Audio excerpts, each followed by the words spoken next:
Hello, everyone. How are you? Are you having a good Yes, Thursday? we hope so. We hope so. Hello, Quite a Bottle week. Cap. Hello, fellow internet shitlords. Yes, Shauner, men, of course. absolutely. Yeah. Thank No you for the doubt about it. correction. Yes.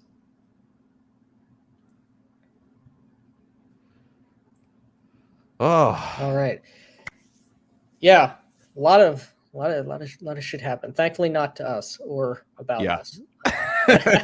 Our week was fairly uneventful. Yes. Yeah. uh, Uh, Released a new podcast episode today. yep. You guys should check out. We talk about Within the Ring of Fire for an hour and a half. Hour and a half. Yeah. Autotelic Immersion. Hootie hoo. Yeah. You know what? We're That's using right. StreamYard, so we're gonna do it where we can. Oh, like the Ooh, professionals do it. yep. Bringing your comments up. Don't kid Yeah, it was yourselves. Only Jensen here for for now. now. Yeah, Yeah. the We ladies are on the way. Believe me. yes. How could they resist our Adonis-like Like visages? this, absolutely. Who could say no to Ginger Fraser or young Steve Buscemi? Yeah, it's Everybody knows. Yeah. that's what we should have put as our that we'll have to put that as our little subheadings next time. Oh yeah. Who is the guy who I think is the account is Thraxis said that, and I think he was like kind of insulting us, when he said it. Yeah. And then when we ran with it, he was like, "Well, I want credit," and like now, like we go back and forth on Twitter a little bit. I was like, "Yeah, he gets it." Yeah. We always like it when people can. Yeah. We are trolls and are fans of trolls. Yes, very much so. Yes. Yeah. Drama Yeah, is that mind only. very yeah. Yeah, really good episode. At least I thought it was good. We'll see what people think about it. Our first episode dedicated entirely to a single game, sort of a deep dive on a game. I guess we did have an episode sort of talking about an aspect of cyberpunk a while back, but probably something we're going to spritz through the other gaming content and gaming discussions that we have, and something of a throwback. Those in the YouTube RPG space from 10 years ago will remember or recognize it. Yeah. Somebody commented on the video today that they watched the video and then went and spent $240 on all the books. Well, they're like, "Damn, I forgot about this. This is so great." Yeah. Written Lies. That shit had me rolling. I never saw the similarities until that. I think he's talking about Ginger Fraser and Steve Buscemi. Oh yeah, I was laughing hard when I read that comment, and I was like, "This is going on merch. Absolutely. This is going to be a fundamental part of our branding from now on." Absolutely. Yeah. And this is I think what everyone who's trying to be a internet shill e-beggar like we are eventually going to be, is that if you have haters, you should do what Eric July has done and monetize the haters. So anytime someone makes a meme of us, it's going on coffee cups and shirts, everything. Yeah. Literally everything. We'll have to do when we hit the monetization requirements, we'll have to do a video like shilling a bunch of like stupid shit. We have plenty in mind already. Yeah. Pundit let the trolls get to him. Are you a good troll or a bad troll? I mean, I'd like to think I'm a good troll. I think anyone who is accurately being a troll is a good troll. Right. Someone who is making someone dance for their own entertainment. Yeah, you can only be a good troll or a failed troll. Yeah. If you're just being nasty and it's sincere that you're when you're being nasty, that I don't qualify that as trolling. Right. That's just being nasty. There is a difference. One is about mischief, mischief, trickster vibes. A 77 Worlds troll, that would be not great, because I'd be stuck inside some sort of prison in hell. If that was the case. Not all of them. Not all of them, yeah, but many of them. Yep. And those who have spent incredible amount. 77 not virgins. Yeah. Hello, Mr. Max. Good evening to you too. Hey. Love Fist. That's a hell of a name. Howdy. Nice. You are a sellout? Bitch, I sold out long before you even heard my name. Exactly. Yep. Very accurate. Crafty, I sent after our last stream with Pundit, I went back and read through all the chats because we were not reading them at all. Yeah, we were not reading. Yeah. And so I saw like Crafty like having an aneurysm because he's like, this is what I've been trying to say. So I wrote him like a text wall on Twitter and Twitter DMs at like 4 a.m.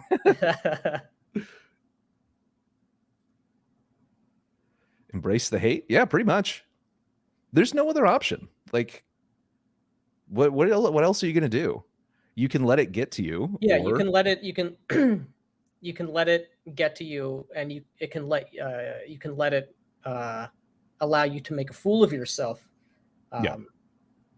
Or you can roll with it and embrace it. Yeah. You know, and I don't know. I'm not going to say. I'm going to take that as a compliment, young Steve Buscemi. Yeah, I know. Ginger Fraser. I seriously, like, I smile and laugh every single time. RPG Pundit says, pour one out for my Twitter account. Yeah, that was rough. Pretty gay when that happened. So, yeah. Not good. Yeah. Not good. Yeah, we especially since it's like, does anybody believe you're actually going to go find someone with a hammer? Like,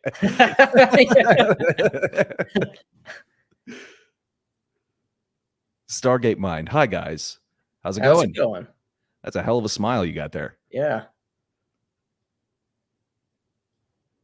You'll be back in a week, right? I assume he's talking to Mr. Urbanski. Hopefully. Hello, RPG. Yes. The RPG says hello to you as well. Turn to page 27 now. Yeah. Hey, gents. Hey. Don't worry about it. My wife tells me that I'm the type that I need to hear it from 2 different people before I believe it. Yeah. I mean, and I do think that I still think that the primary kind of misunderstanding I was having about the whole reaction roles thing is that I was kind of arguing against Pundit's use of them, my limited understanding of how they were being used, which is different than just the standard reaction role, which as many times as I said, I didn't have a problem with. It was the idea of like using it with NPCs because I wasn't getting in like extended social interaction. It made a lot more sense after talking it through with Pundit. Yeah. You know, I still I still sort of see their utility primarily as you know, creative inspiration, kickstarting ideas for how certain things could happen, could go, could evolve, but I'm not you know, as diametrically opposed to them in principle as I was before. So, you know, I get it, or I get it more, significantly more than I did previously. Yeah. Shauner says, I don't live on Twitter. Well, that's the difference between you and me. So not unless people get Twitter to change its mind. They usually do. Almost always. I think they'll rescind that fairly quickly. I certainly hope so. Oh man, I just got a text from a friend that he said he didn't hate Indiana Jones. Not based. Wrong. Yeah, not based. But he's got very good taste in movies, so maybe. I don't know. I think you should reassess that. Yeah. The Munchkins. Embrace and monetize. Exactly. Yep. And as soon as we are monetized, we will shill so much shitty merch. We're pretty close too. Yeah. Since YouTube changed their monetization requirements. Yes. Yeah, very good progress. Mr. T said hammer time a lot. He did. He did.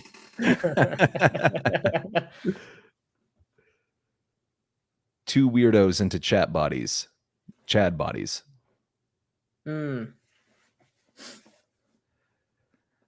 Daniel Lonson says, same for me. Useful when PCs encounter multiple unexpected NPCs and I need quick decisions. Yeah, I think that it's like, or if you're like talking to crowds or dealing with a mob, that like totally makes sense.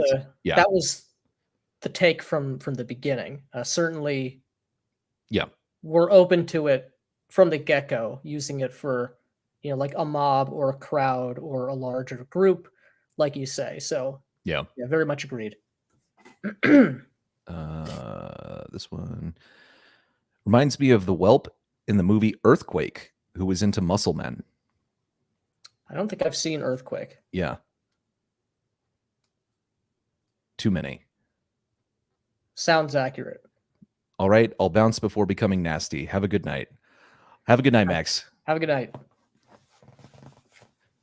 Yeah. All right. Wow, we actually caught up on the chat. That was pretty.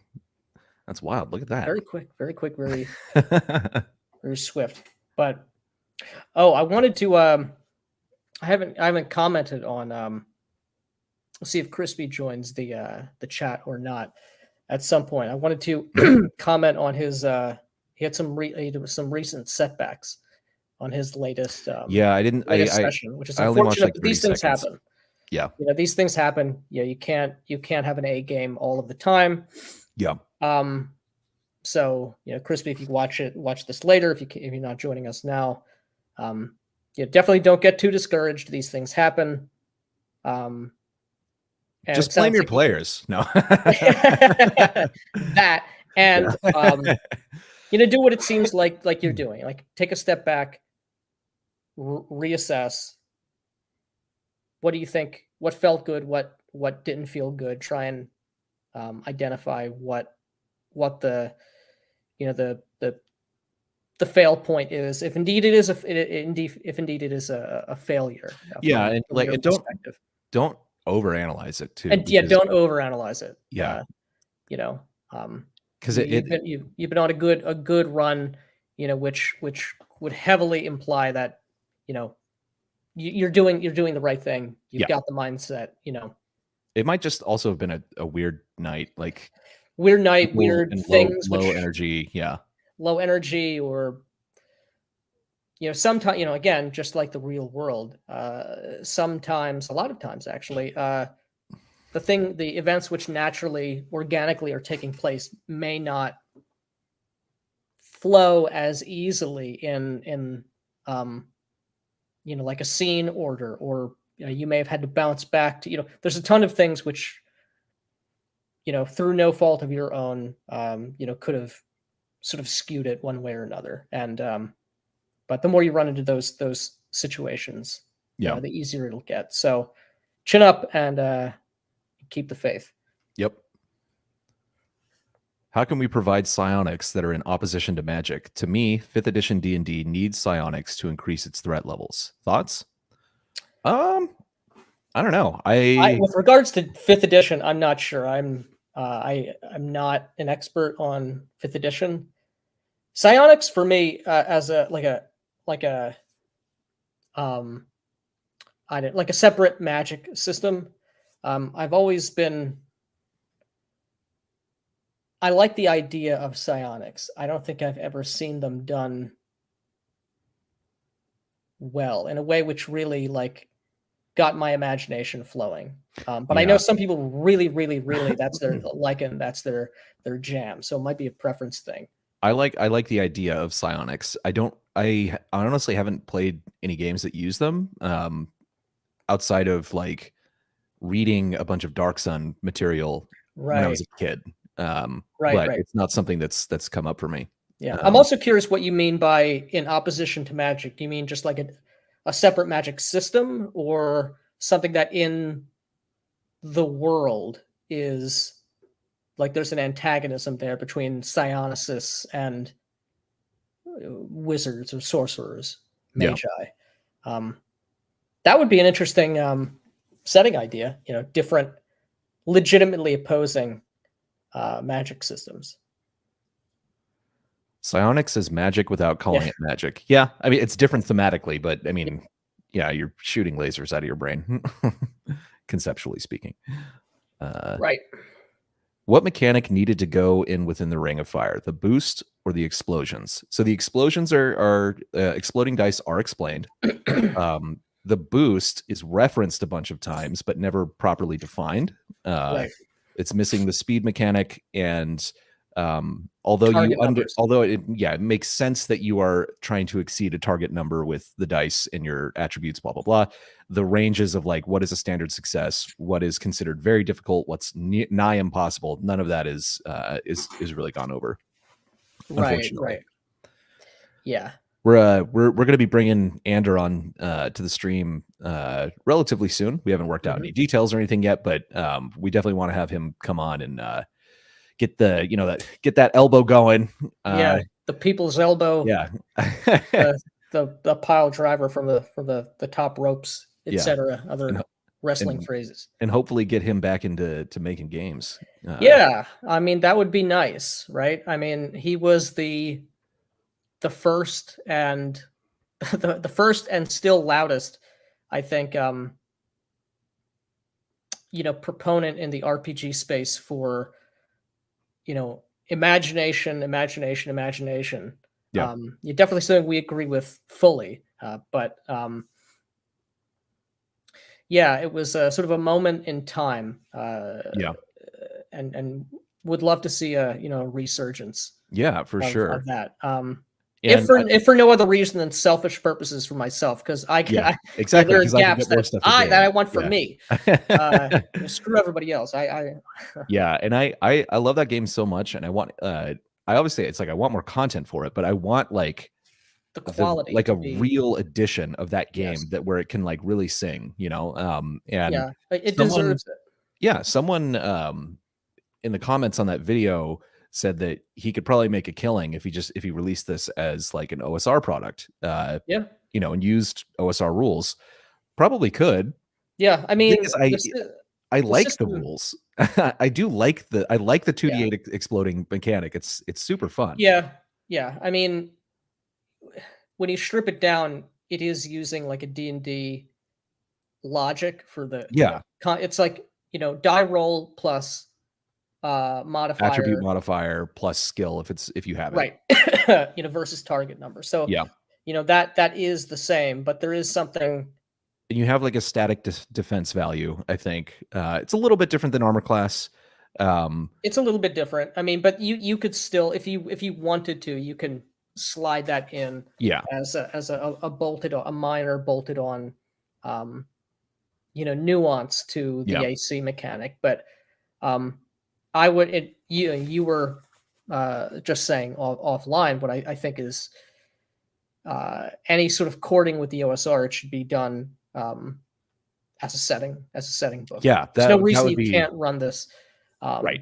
This absolutely could be run with OSR rules and just make it a standalone setting product, or a set of products. And when I was like getting the images for the background on that video and everything like that, I went and I pulled them off a drive-through RPG, and that game actually sold pretty well for just like hawking it himself. He sold just through word of mouth and old RPG YouTube 10 years ago YouTube. It was like, I think Saga Book is like an Electrum bestseller. All of the others are whatever the tier is right below that. I know he was selling the PDFs as a bundle outside of drive-through RPG as well. Yeah, you could reach out to him directly. Yeah. So there's no way to know what the sales are on that, but it was just for like this right out of the gate first full production by him. It did fairly well. Yeah. All right, let's catch up on the chat here. Elder brains the size of small moons don't use magic. That is fair. Players already overanalyze enough. Yeah, they do. True. Definitely magic, Shauner. Essentially, elder brains make a genius Loki its thrall. Sure, I'm not running over my dog. Maybe. I don't know. I'm not familiar. I don't even know what an elder brain is. I can imagine, something with a very large head, like the alien from well, first episode of Star Trek. An elder brain? I'm not up to snuff on like D&D or Forgotten Realms lore. I think isn't an Elder Brain the central command for the mind flayers, the Illithids? Probably. It's this big brain in a gigantic vat. We'll have Maybe to, I'm wrong. It might be called something else. I'm not sure what a genius loci is in regards to D&D. I'm familiar with that term, but not in a D&D sense. Well, I'm sure we'll find out when Baldur's Gate 3 comes out, and yes, we become yeah YouTube video game streamers. Absolutely, getting the crossover content. Yeah, absolutely. Will be role played. Yeah, no doubt to the part to. I'm excited. I wanted the character creation is, I think, is going to be pretty fun. I don't think we'll be able to do like a split screen or anything like that because someone playing co-op, it'll just be one. But that's fine. I'm going to make my character look goofy as fuck. Yeah, I don't know anything about the premise of the game other than what was on the trailer like years and years ago, where you have a mind flayer with an airship. Mind flayer thing, yeah, put into your brain, and I guess you're trying to. I guess it's like oh geez, what's the Jason Statham movie where he has something? Crank. It's like Crank should have won an Oscar. That movie is so fucking good. Crank 2 is also hilarious. Like such a good movie. Such a good movie. Great movie. Never saw the second one, but I'll have to. Beyond magic is beyond realm. No idea what you're saying, Sean. That one's going over my head. Well, Twitter is a time suck. Twitter is a time suck, but it's immensely entertaining. True. I love Twitter. The Gonzo Fantasy Companion has psionics rules, pretty simple ones. I think it's much better to have simpler psionics rules than ridiculously complex mechanics. I tend to agree. I don't like having subsystems in games that are like very different than the core mechanic. And I want things to be easy. Like, who cares? Right. In opposition to magic as antagonism. Oh, okay. So like magic versus psionics is okay. Yeah, that would be cool. Sounds like a cool addition to a world. You have, for whatever reason, maybe psionicists are immune or heavily resistant to magic, or certain spells just don't work on them because of their mental fortitude or their mental. Maybe they're immune to illusions and enchantments or something. Yeah, it's a cool idea. And of course, Star Adventurer has psionics, but it's more in the style of Jedi powers. Yeah, I was looking at I watched your video on. I mean, you probably have multiple, but I watched a video that you made about Star Adventurer, and looks like it's totally setting agnostic, which is cool if you want to like run Star Wars or have your own campaign. But I do like having a setting with a game. I don't like having to put in the work myself for the At RPG. I did not know you did them. Do a video on it when you have time. I would assume that Pundit does have a video on it. Maybe not specifically the psionic stuff, but I know he has several about the Gonzo Fantasy Companion. Yes. Yeah. And whoops, clicked the wrong thing. Boomer. Sometimes a setting sounds more fun and interesting than it is. I'm born and raised in cowboy country, Arizona, and I have zero interest in running Weird West stuff. I've tried, but meh. Yeah, that's I don't know. I'm really interested in DCC. I will probably have to buy it at some point. Well, I have it, so I know you have it. You kickstarted something from it recently, right? The Dying Earth. Dying Earth. Like the Dying Earth, like mega package, which I forgot that I went in fully on. And the one thing that I'm like, I don't want to deal with Dying or with DCC is I know they've got like the extra weird dice that you have to get. And I'm like, just get me, just stick to the standards. I know people like it, and maybe that's just a stupid bias I have, but I'm a lot older than I used to be, and I don't like that novel kind of shit.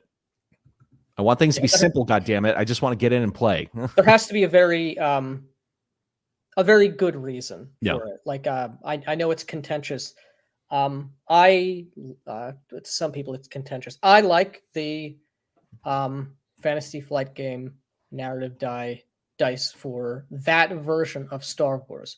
Oh yeah. Their version of Star Wars. I think it's it's different enough, novel enough, crucial enough to the feel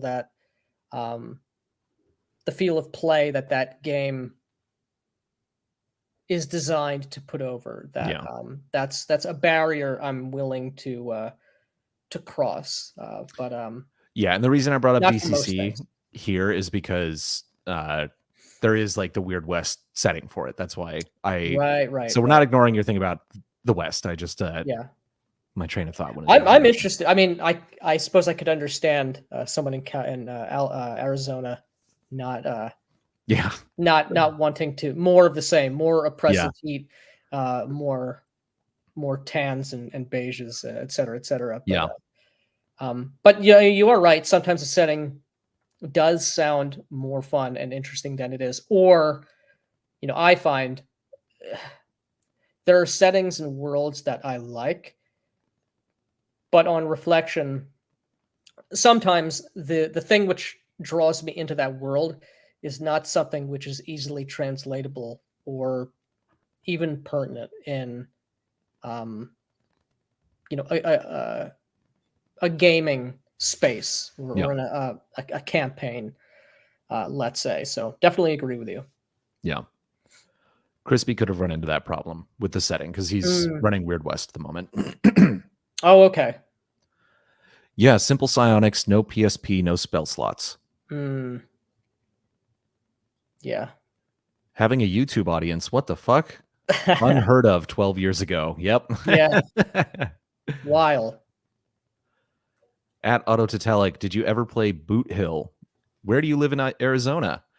I Oh. would say, if someone asked a question like that, I would say, nice try, FBI, but I know Robert Anthony Peters in person, and he is no FBI agent. So it's safe to give him all of your personal details. Tell him what Yes. street you grew up on, what the Yes. name of your first pet was, Hmm. all that, and you'll be And you fine. be fine. Yeah. Yes. Yep, you're right. Mm. The crank ring is and always will be my Nice. It's setting agnostic. It was built to run my Star Wars campaign. So that's Mm. for I starters. remember you saying that in one of your Yeah. videos. Yeah, All right. Yeah. which is cool. Speaking of which, I will be playing in, well, for me, the second session of that West End Games Star Wars campaign, which I'm Oh, very nice. much looking forward to. Should be very interesting. Playing a heavy, as it were, someone very very grizzled and knows his way around a blaster carbine. I've done an overview videos about the Gonzo Fantasy Companion and Star Adventurer, but not specifically the psionics. Okay. So there's your answer. I build at the multiverse level. That way all world builders can use the content. Cool. Do you make games? Are you on Twitter? We've said it before. We'll say it again. Anyone who has projects, games, modules, source books, really anything creative that you want to share, by all means. Yeah, shill it in the chat. Shill it in the chat. Lord knows we will. The Basic Expert has a straight cowboy game. Excuse me. Cow Punchers does not Weird Cow West. Punchers It has an extensive historical weapons section. I've not checked out Cow Punchers at all. I think he said it uses exploding dice too, which oh, cool. I do like exploding dice a lot. I am really interested in the West as a setting. It seems like the West and Westerns should be much more prominent in the RPG space, but for whatever reason they're not. I don't know. I mean, like recently, I think there has been more. Like you've also got the Red Room has their setting. Right. There's I can't remember which one it is. Pundit just had a video on one. So I think there's a lot more coming to it, though. But I don't know that I would want to role play in a West setting. I think I would. Not as a mainstay. It wouldn't be my go-to, but like a palate cleanser. Yeah. Maybe Crispy should have gone with a Western grounded in reality. Maybe, but I mean, maybe it's just who knows what he's going for. Yeah. Yeah, it's your taste in settings. But it's also it's like he said he had one session that wasn't that great. And he's out of like 10 so far or something like that, or 8. Yeah, I don't remember. It's a good ratio. Yeah. Not something to get discouraged about. Hey, this is Primeval F. Oh. Directed to Crafty. Yep. How are you? Okay, they're talking to each other. Good. Plus mother's maiden name. Yeah. Absolutely. Yeah. Social security number, et cetera, et cetera. Haha, there's def a glowy in here. Feds get out. Crap Phone says, anybody thought about doing a campaign based on Dahlgren? Interesting setting. I have never heard of it. So I'm interested. What is there a published game that setting is for? Is it part of a different like IP or a different franchise or a novel? Lots of skirmish war games for Wild West. That I could imagine. Yeah. Very good ratio. He is referring, I believe, to Crispy's good game to not so great game ratio. Mercer Core says, exclamation point. I just heard in my mind the Metal Gear Solid alert sound. Yeah. I wrote Task Force Raven for a reason. I'm not familiar with that. Are you a game? Check it out. A game designer as well? Samuel R. Delaney. Fever Dream Story. Schooner. Yup. Dice Master is greater than Dungeon Master. I've made Dice Master Multiverse. It's a cosmology called geometric unity. It is fast and forward. Excuse me. It is, I was going to say Fast and Furious or something. It is forward and backward compatible with all versions of D&D. It uses visual learning tools. Interesting. Eric Weinstein would love this this game. The whole thing is just communicated in memes. He would not like that. It's like the episode of Star Trek. Darmok and yeah. the species that communicates only through memes. Yeah. Gay stuff in NYC. Thankfully, redundant statement. Yeah, but you repeat yourself. The Stand was better. Eric, sweet. All right. Not personally. Not personally. Yeah, I don't miss New York City. I miss nor should you. Yeah, I miss the parts of it that they murdered and have but yeah, Justice in Time. What I do miss is Pete Terry's. Oh man, it's great. It's so good. Come back to Texas, man. You gotta get here quick. Yeah, but I just saw that in New York they are starting a war on brick oven. Oh yeah, the pizzas. The pizza ovens, for environmental and coal-fired ovens. Yeah, so they're literally raping to death the last good thing about New York City.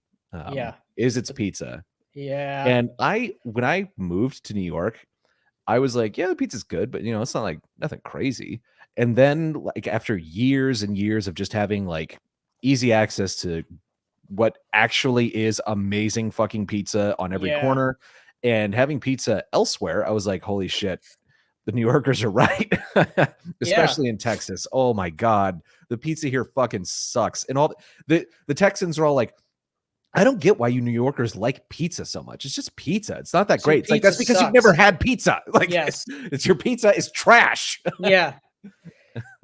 Yeah. Even down here in Virginia, I have not been able to find really a good pizza place or the other sort of Northeast staple like New York, Philadelphia, like sandwiches. Yeah. Hoagies or subs, whatever you call them. Yeah. Not good. Not Yeah. good. If you think Jersey Mike's is good, you you need to reevaluate. I told nerdy ogre Sam Fisher was a better spy than Solid Snake, and he asked who Sam Fisher was, and I said exactly. Oh, Go lost away. before it even started. Yeah. Yeah, I applied Eric's geometric unity to D&D. It works, lol. Dahlgren, epic novel about life, I think, on a moon of Uranus or Saturn. War between outer planet colonies and Earth. I love that shit. Cool. Yeah. Yeah. I also ran the Geeks and Gamers tabletop Savage Worlds game. Very cool. Nice. I have not played Savage Worlds yet.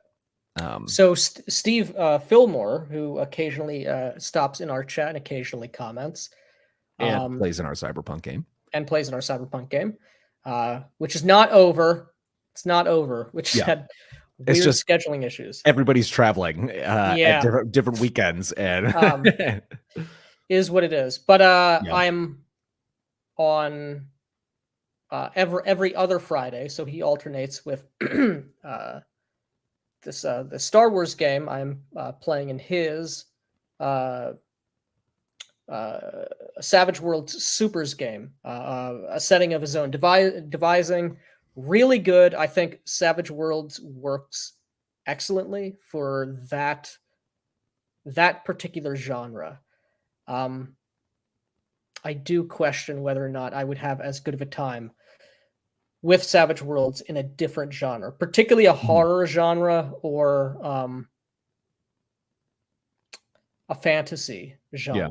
But, I can be convinced otherwise. Yep.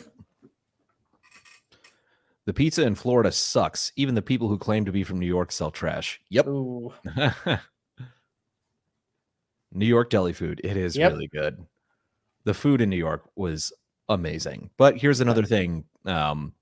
All that's gone because COVID killed every fucking unique little hole in the wall business. And now and this was a trend leading up to that, but COVID it's all franchise locations. It's all it's like, you can live in New York. Another Chipotle. Exactly. You can go to Chipotle in the Apple store. You know what? I can do that literally anywhere else for like 30% of the cost.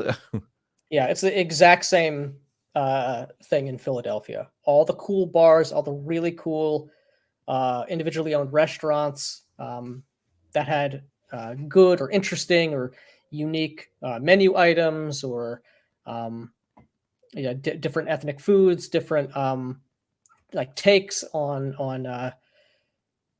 more standard items. They're all gone. Very sad. Yeah.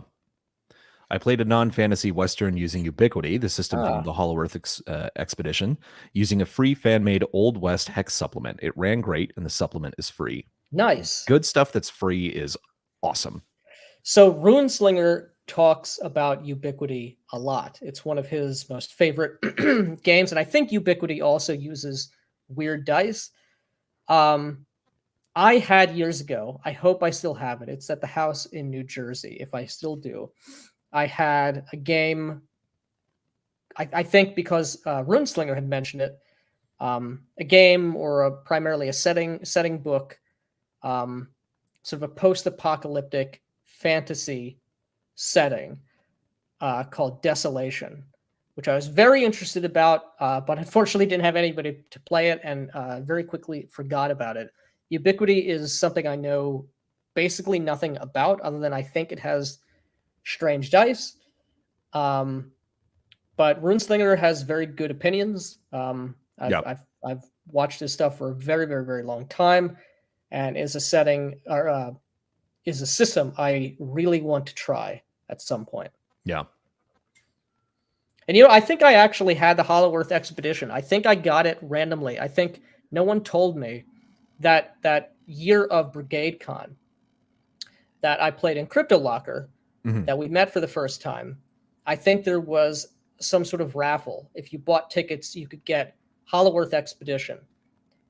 And no one told me, but like 2 months later, I got an unexpected package in the mail, and it was Hollow Earth Expedition. Nice. And I heard from someone else, like, oh yeah, it was a a promotion for this thing, but I gave it to somebody else. Yeah. Whoops. Nope, that's not what I'm doing. Crafty Matt says Savage Worlds is a great game with terrible art. Very true on the art. Very, very bland, soft art. Yeah, that's what I would describe as soft art. Crafty, I think, was also saying the Conan 2D20 is like dead now. Like the rights lapsed back to like the Chinese company that owns it, and they're pulling it from the shelves. It's not being published anymore. No, I think like they're like destroying inventory or something. Oh, destroying it. That's crazy. Like, crazy. Yeah, I could be wrong about that. Yeah, but not based. Very not based. The last good thing about New York is not the pizza; it's the fact you can still leave. Yeah, for sure. That's the last good thing about New York. Absolutely. True. Accurate. Best fucking decision I ever made. Pizza here is great, but done in the Italian style. I have actually never had the Italian style pizza.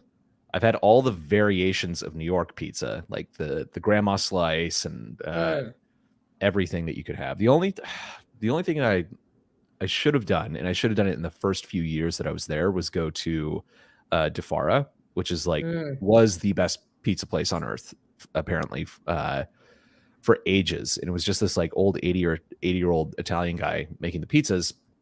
But then he got old as fuck, and his kids were terrible, and the quality went down the toilet, and it was only him. He's the only one that could make the pizzas, and so you'd have like lines out the door, and you'd be waiting for hours and hours as this old guy made the fucking pizza. and now it's apparently terrible.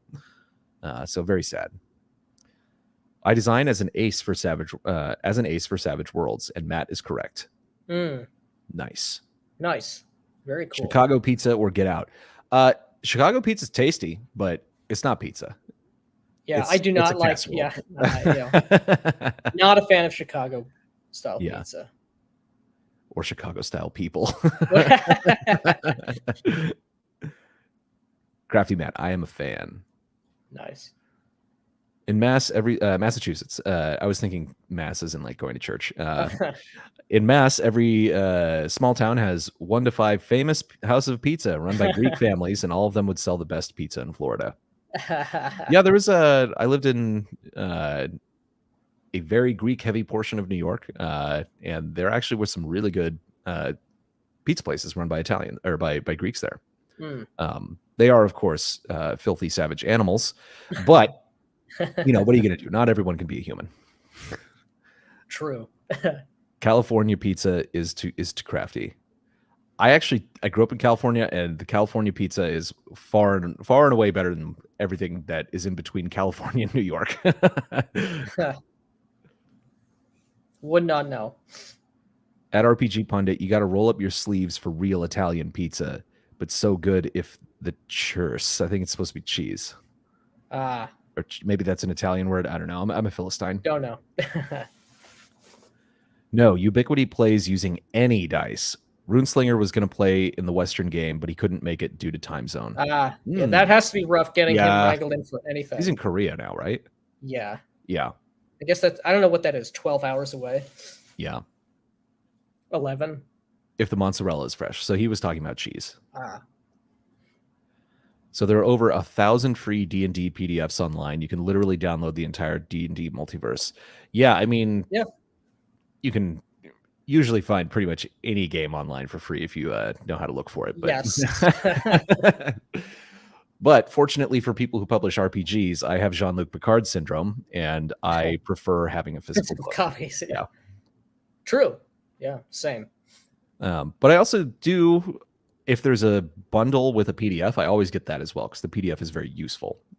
Yes, always. Especially, it's like I have 2 copies of Lion and Dragon that I use at the table. One of my players has a copy they bring, and we just kind of pass them around to whoever needs it at the moment. And on my laptop, I have the PDF, so I can search and find all that shit.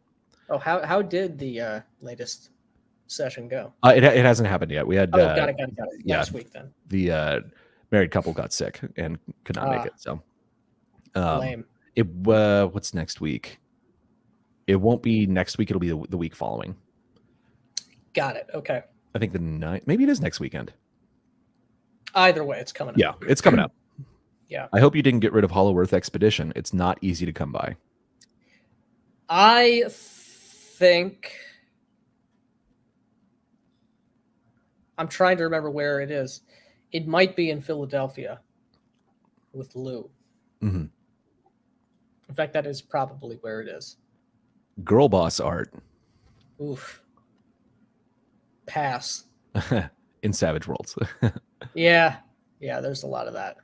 Are you two working on creating your own RPG? Yes. Well, yes. In short, yes. In short, yes. We are not starting with a full game. I won't give any details about what we are working on, but I will say it is smaller in scope than a game. So we can probably make some mistakes, learn from them, and I'm pretty pumped about what we're working on though right now. Yeah, And when I say we, I mean Nick, because Nick's doing literally all the work on it. We talked about it. I need to get back to it, but yeah, we talked about it when Nick was in town. Went over some of the material, and I gave some just like ideas of like, oh, we should also do this, and Nick was like, great, and then I was like, I did that. I contributed. Quote at the back of the book. I did that. I did that. Yeah. Matt Pritchard. Nice.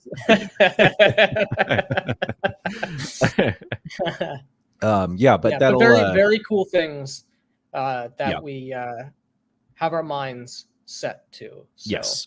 We've got we've got several small things, and then in the medium to long term, we have a couple of big things, and that's that are not written at all yet, but but in the kind of conceptual phase. But yes, we are going to be making our own games.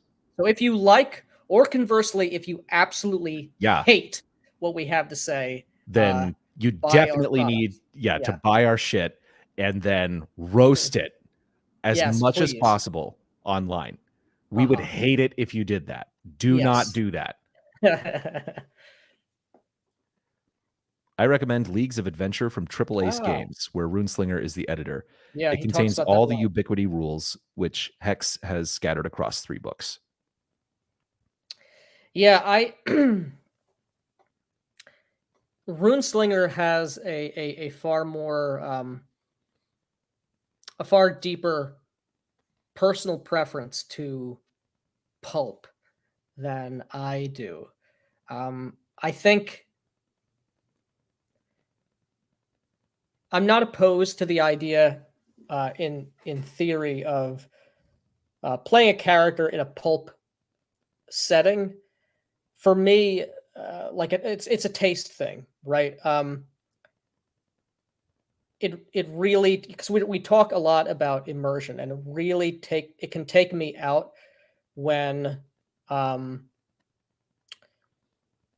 a game or a setting doesn't take itself seriously. And I think it's a tendency for a lot of players and a lot of GMs as well, when they interface with a pulp setting, they think that's an excuse to sort of like have like a meta commentary, right, on like pulp. It's very self-referential, and some pulp settings are sort of written with that in mind. Very much sort of like a wink and nod kind of, and I generally really don't like that. I think the Wretched products, especially the Wretched, what's the name of the core book? Is it just the Wretched Verse? Wretched role-playing game. Wretched role-playing. The Wretched Verse is the overarching thing, and the Wretched Verses are their like weekly supplements, which I subscribe to. I mentioned this, this to you when I flipped through the book when I was visiting a few weeks ago. That is sort of a pulp style, which has just the right amount of sort of self-referential quality to it. It's not like, lull, remember this so random. Lull so random, or lull, I'm doing the thing, kind of a gimmick. Right. So that's why I've stayed away from Leagues of Adventure and Hollow Earth Expedition, despite the good things I've heard about Hollow Earth Expedition online and the high praise which Runeslinger has given it. But Mhm. perhaps I'm mistaken, and I need to reevaluate. Or perhaps, like always, we were I right was right all. all along. Would not know. But On July 1st, all remaining that's stock of nuts. Conan has to be destroyed. It's crazy. Yeah, Wow. that's evil. The Howard estate fucked up Yeah. hard. Betrayed the legacy if they sold it to a Chinese Which company. is crazy because I thought most of that stuff was public domain. It was written in like the 20s, right? Like Or the late 20s 20s or or the 30s. 30s? Yeah. Yeah. No, Anything prior later. to 1926, it probably was after 26, but I think anything prior to 1926 is probably public domain, Mm, just like by default. yeah. And then after that, it's, Disney destroyed Yeah. the legal system. Interesting about Conan, my multiverse uses a totally different 2D20 system, and the Conan 2D20 was a bit weird, if I remember right. Yeah, it's the same system that Modifius uses for all of their 2D20 games. A lot of them are franchise games.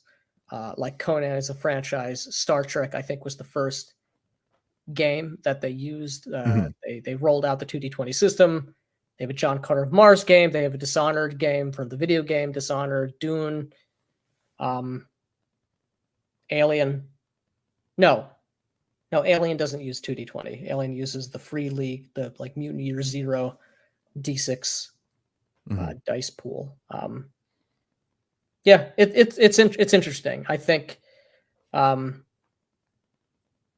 not incredibly familiar with exactly how, or I don't remember exactly how the 2D20 mechanic interfaces with the Conan setting. But from what I've seen, Modifius does a really good job of making the core mechanic fit logically and engagingly with the setting. But very cool about. Very interested to hear more about your multiverse Yeah. game. Modifius is practically giving their Conan products away now. That's unfortunate. Yeah, but I mean, better to get I it mean, out you into have people's hands. to if you Yeah, have to destroy it. Like yeah. even if The you alternative to giving it, like literally giving it away for free, is a better alternative. That's like yeah sickening.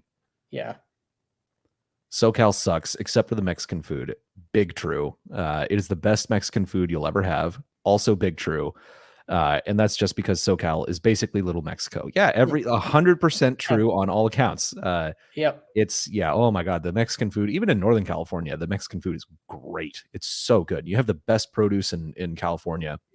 California is geographically the best place probably on earth. And it's just a shame that it's been ruined by a bunch of yeah fucking communists. colonized by mutants. Yeah. Crafty Matt, try Cantor's in LA. Corned beef on rye with Russian dressing to die for. That does sound really good. I'm very hungry. Yeah. I skipped lunch today. Oof. Stargate Mind Conan 2D20 is pulp cinematic action. Always great. The entire mechanics are built around cinematic pulp action. Black Lodge Games would have a blast with the game, to be honest. Yeah, I actually am sure that we would. I agree. I love everything about Conan, and I Love love Conan. fast cinematic action. Yeah, and the way their Doom mechanic makes a lot of sense. Yeah. Very nice. I love the way they did Star Trek. I don't know what I did with Star Trek. I either gave it away or it's also in Philadelphia. Don't remember, but I actually like the Star Trek world. I just I had that book for years, and I thought I am never going to find a group who wants to play this. Yeah. And even if I did, they would probably be insufferable. Yeah. If they're Star Trek nerds, so I'll just quit while I'm ahead and Yeah. give it away, or leave it behind in the Northeast. Frog says, Matt, if you're going to have a big guest like Steve Buscemi on the stream, you should probably put it in the title. Yeah, that's true. But if I put it in the title every single time, it's people are going to get bored of it. That's true. Frog Archist, by the way, we've said this many times, is a huge friend of the show, has been very helpful with some of this YouTube stuff. He started a YouTube channel in January about video games, mostly Halo Combat Evolved, which is a incredibly competitive niche, and he just broke 10,000 subscribers, and his videos get hundreds of thousands of views. So big ups to him. He knows what he's doing, and he makes great content. Yes, give him a watch. Yeah. Starting small is smart. Yeah, we think so too. We think so too. we're pretty intelligent. We've got like really big brains, is what we're saying.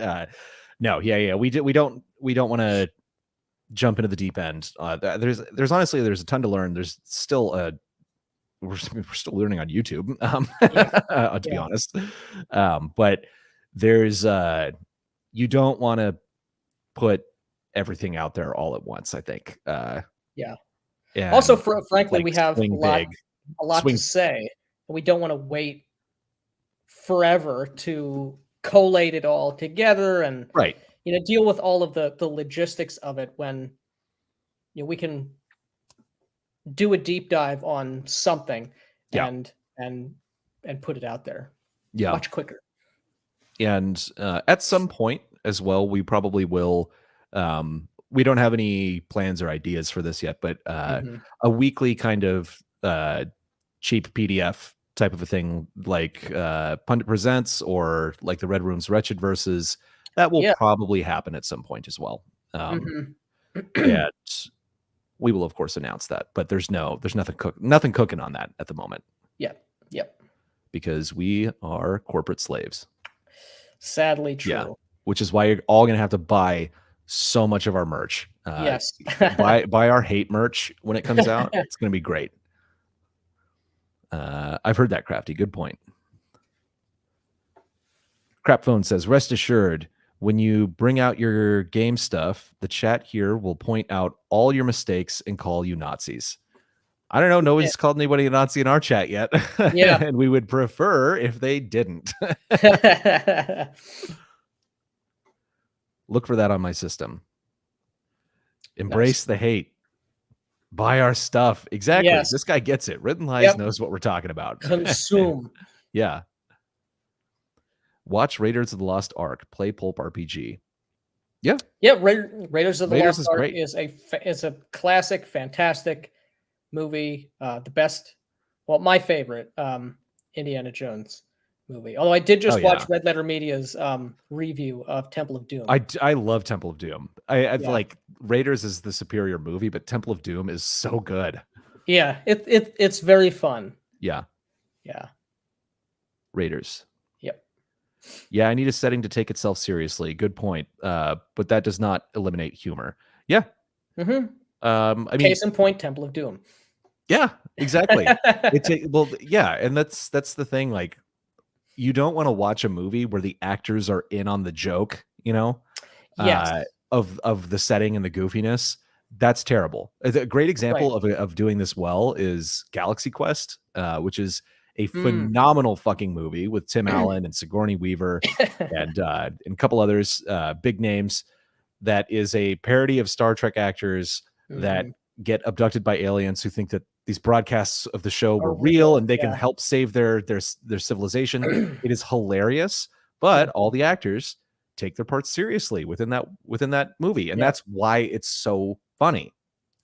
It's the exact same thing. Maybe role playing and acting are the same thing. No,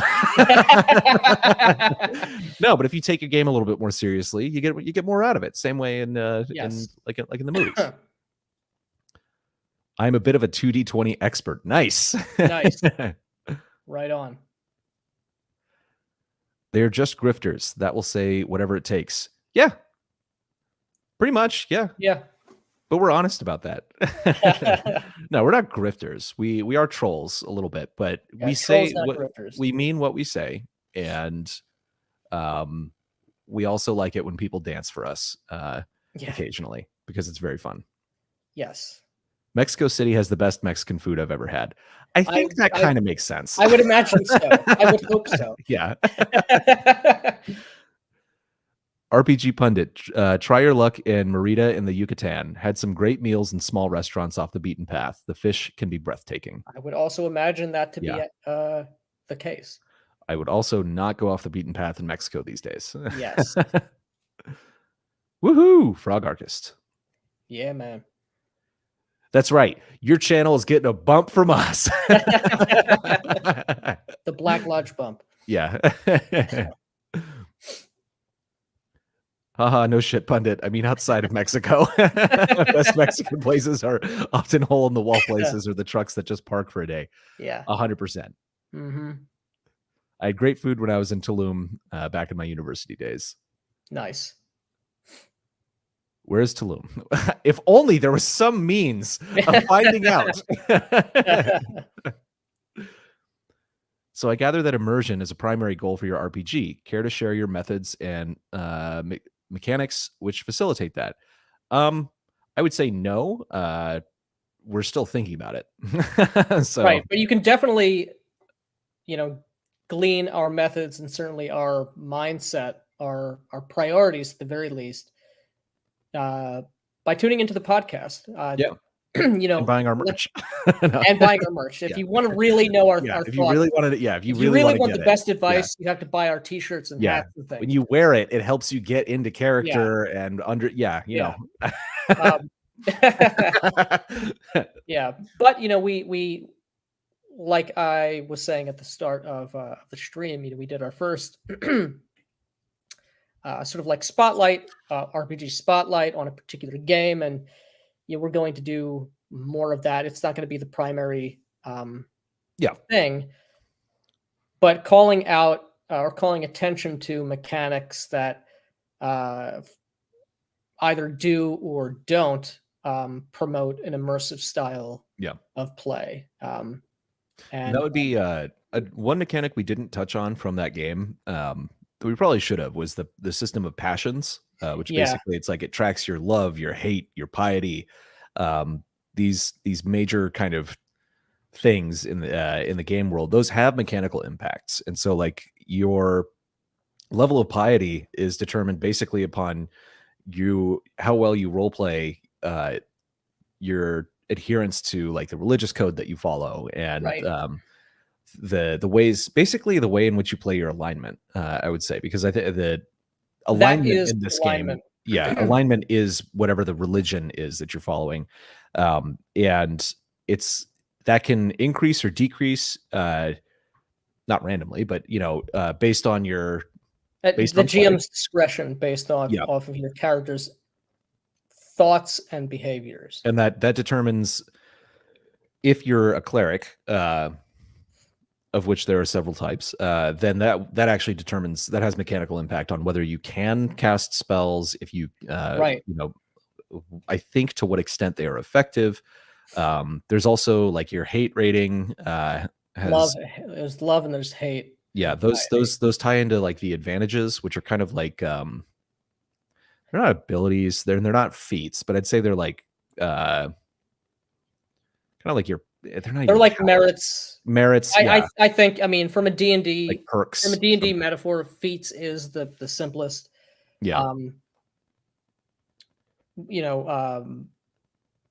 analogy to make. But yeah, we definitely should have, and I at some point want to do an episode on passions, not just specifically from this game. So there are a number of other games that incorporate some kind of a passion mechanic. Mythras does this. RuneQuest does this. Pendragon does this. They don't call it passions, but there are certain aspects of some World of Darkness games which have something which functions very similarly. So and on the World of Darkness stuff, in terms of the criminally overlooked New World of Darkness or Chronicles of Darkness series of games, in their second editions, they got very much a lot of their mechanics are directly tied to incentivizing roleplay. Correct. And so we are kind of reviewing those sorts of mechanics in different games and seeing what we think would work, what is still gameable and to most people. There's a lot of conversations that we're having about this stuff because we're kind of two minds. The OSR and D&D space is the biggest place to sell your products. It has the most compatibility. People can use it with any, like, their preferred system. Obviously, D&D is the most popular game system or series of systems on the planet. Nothing else even holds a candle to it. But at the same time, you have to consider if it's the right system for the game you're writing. And we're not just going to pigeonhole ourselves into one system until we've really fleshed out a lot more of what are the main ideas of the game, what is the genre, and there's just a whole lot. We're going to do what's best for the concept, and that's primarily what we're working on in terms of the games right now. Is conceptually, like, we have some very strong ideas for a couple of settings, and it's like finding. The other thing that we've talked about is there are some games that we really like. We like opinionated settings. We like settings that like drive your character into action no matter what. Like, something will happen just because of the way the world is. And that, I think, that's what the most important thing. And that's the thing that we're working on right now. So mechanics are going to come a lot further down the line, I think. Yep. Pundit says, a new Pundit Presents just came out. Number 108, even weirder Gonzo organizations. Nice.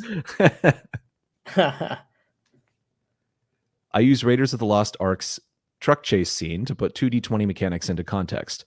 Once you see the Matrix, you can literally see the die rolls and spins happening. Yeah, that's awesome. Yeah, good point. Black Lodge Games is a dog whistle for boy, I love 1930s Germany.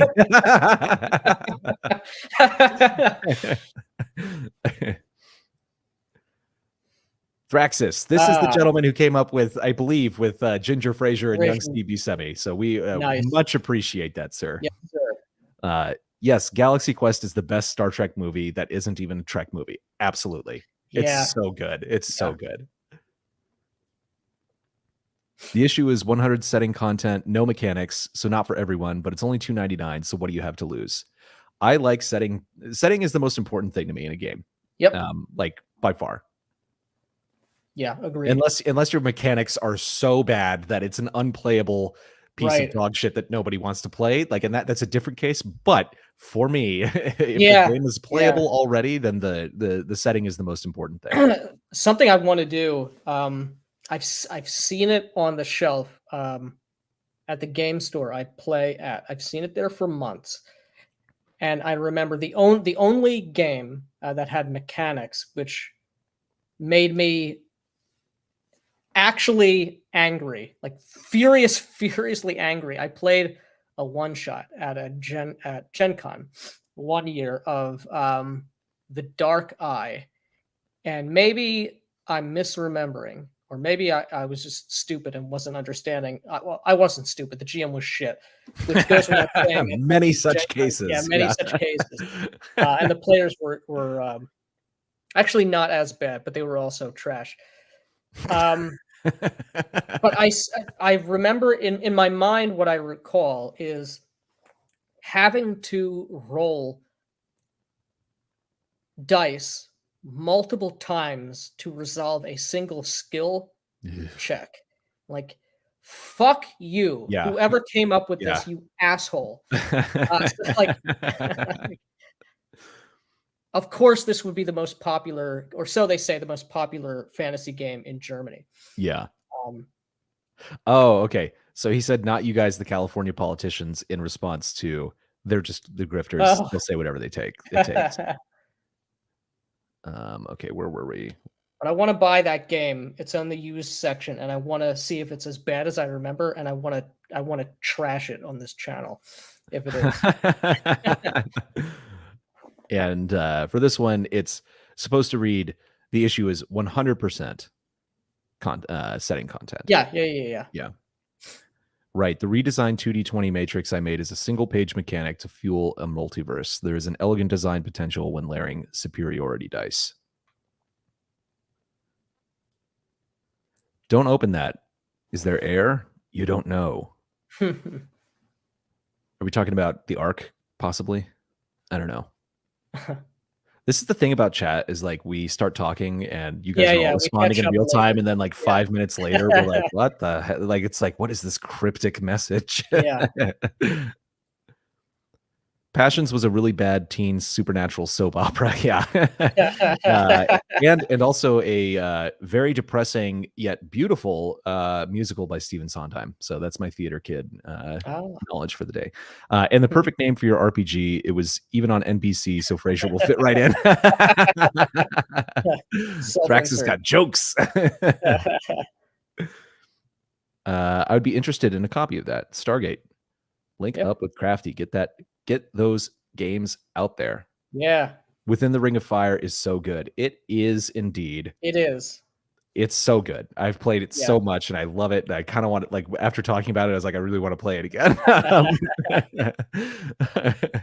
Yeah, definitely. It's someone was asking in the comments where that insane, literally insane Infracty game was, and I tried to find it. It wasn't on my I had a channel that had like nothing on it. So I don't have it, but I couldn't find the channel that did anymore. So it's probably either privated or gone, sadly. Yeah. I built John Truby's Four Corners of Conflict and the Trinity of Opposition into the cosmos. That gives a game emergent player-driven story. I do like emergent player-driven story. Yeah. Crapphone says, I would be okay with pre-generated passions/drives if they can change during play based on what happens to the character.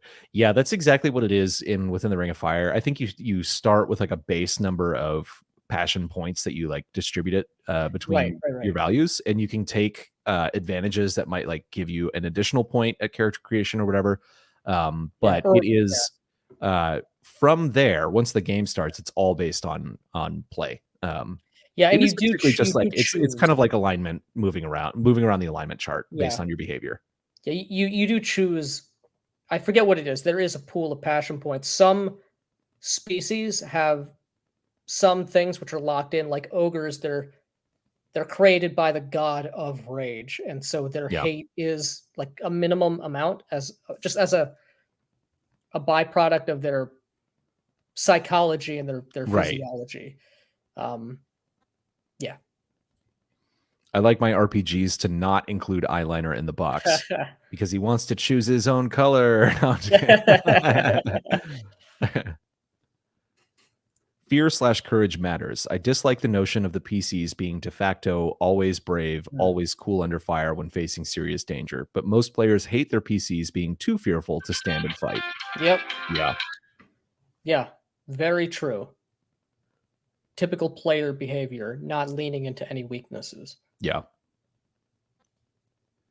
Also, the biggest thing is character arc in story. Situations without character arc are not story.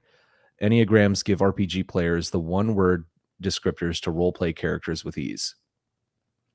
Yeah, but I mean, like an arc is...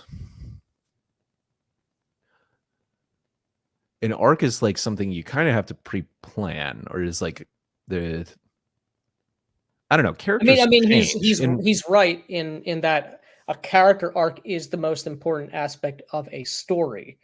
Yeah, but I wouldn't say. But emergent stories are different than a plotted story. Yeah, than like a story you tell, right. Or a movie, any sort of predetermined course of events. But I would agree, a character arc, or at least characterization, is the characters are by far the most important. And characters being dynamic and changing over time is likely bound to happen no matter what. But it's it's cool. I like it.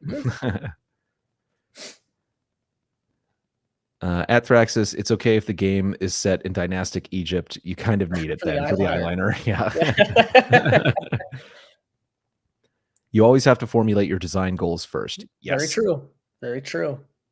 Hope for the Best, I believe, is the creator of the Epic of Dreams, which I think is going into print very soon. Nice. Yeah, very, very excited for that.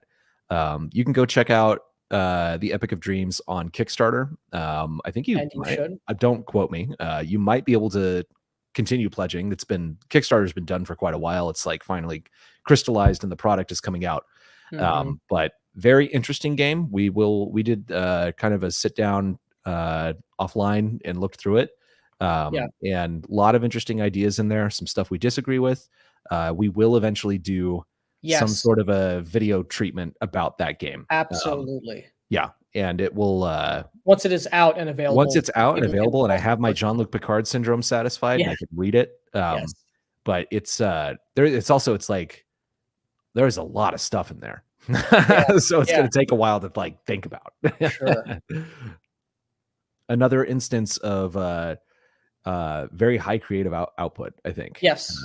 And that game, honestly, was in part not the game itself being inspired by Within the Ring of Fire, but the passion to make the game was inspired by Within the Ring of Fire. The attitude of it. Yeah.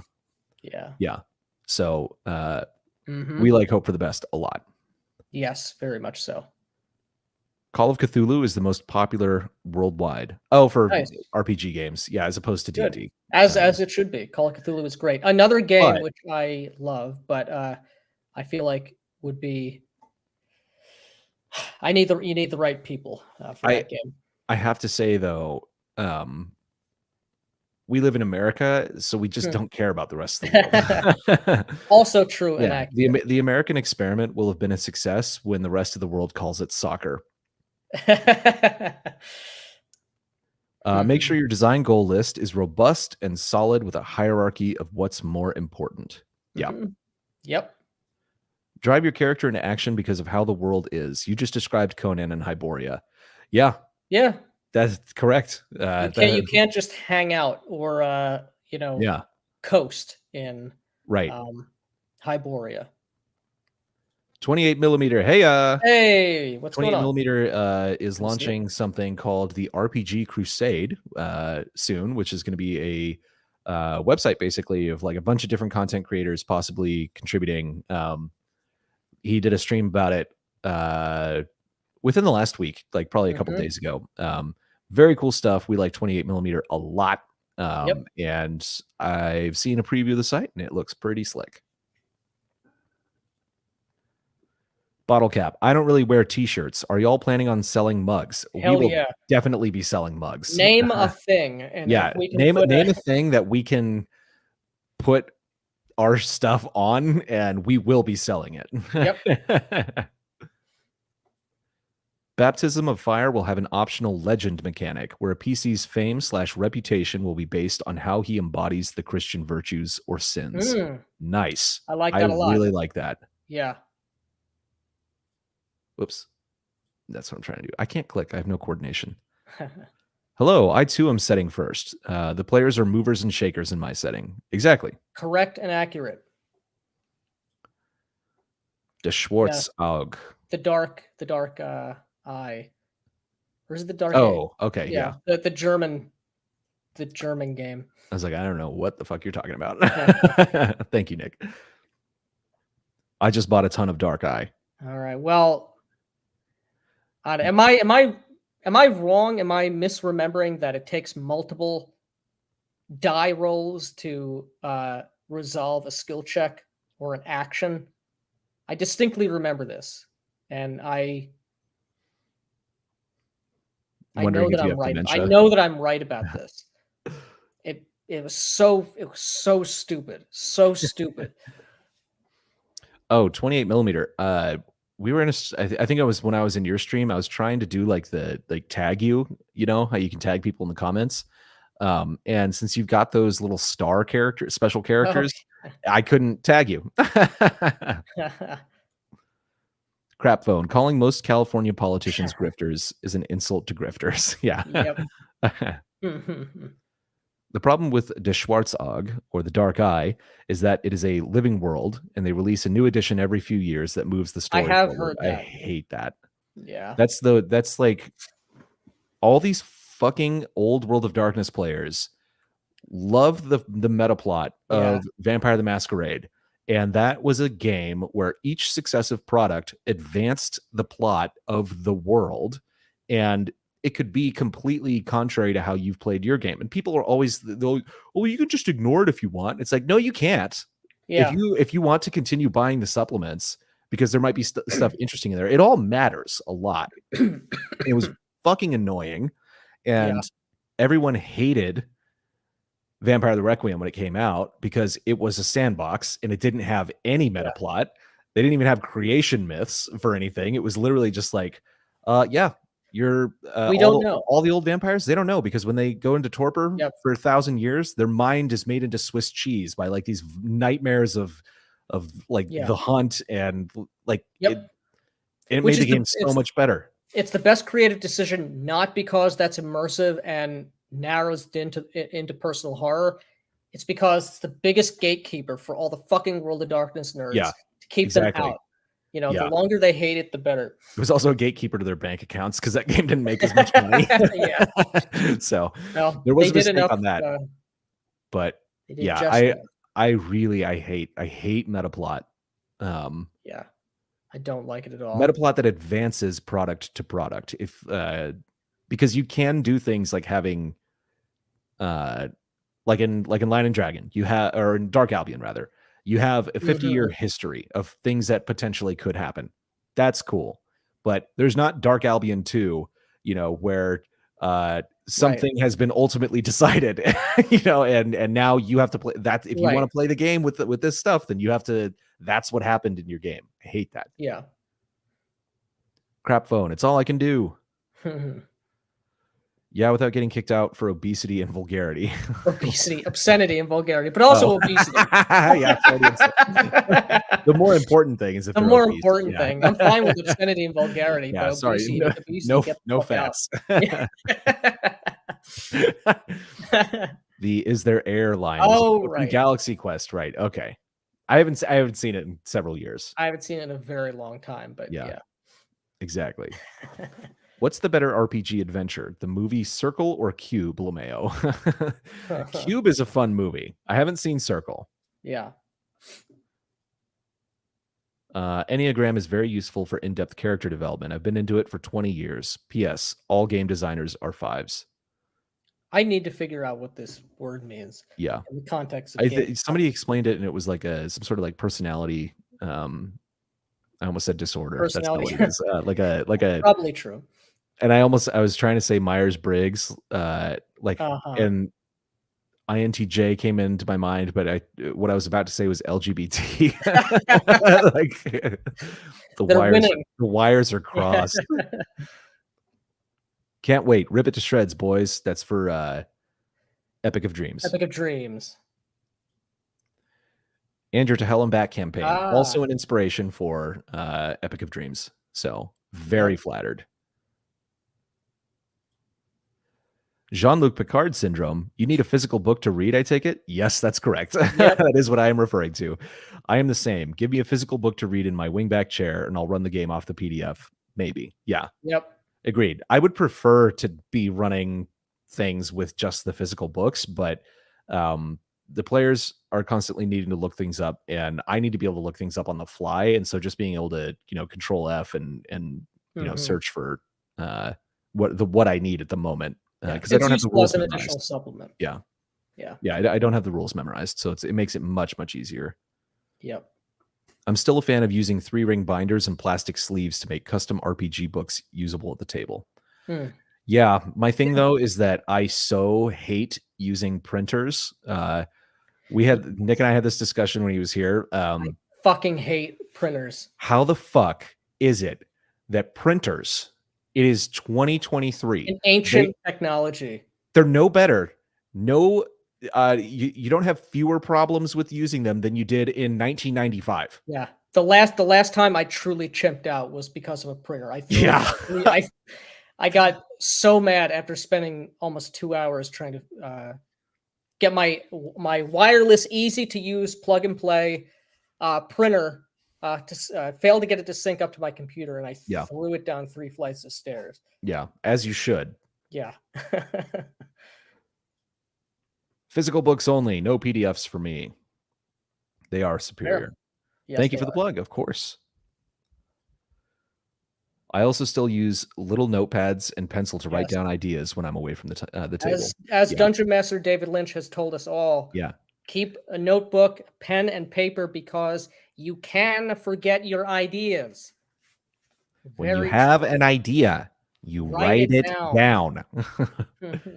And speaking of David Lynch, and we also mentioned the Red Room earlier, we're going on the Red Room's live stream on this Saturday. At 10 a.m. Central Standard Time. If you're somehow subscribed to us and not the Red Room, then you need to go and subscribe to them because we've both named our little endeavors after the same thing from Twin Peaks. The Black Lodge, the Red Room, it's the same thing. Yeah. We're all big David Lynch fans, and we're big fans of all the Wretched stuff. Absolutely.